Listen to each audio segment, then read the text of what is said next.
ہماری بیٹیاں ہمارے جگر کا ٹکڑا ہوتی ہیں، جنہوں نے ایک دن ماں باپ کا گھر چھوڑ کر شوہر کے گھر جانا ہوتا ہے۔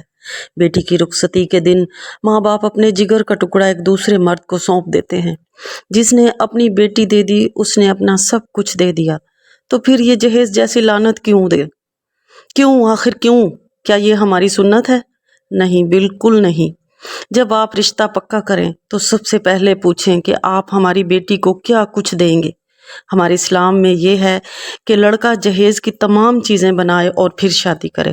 لڑکی والے کوئی چیز نہیں دیتے۔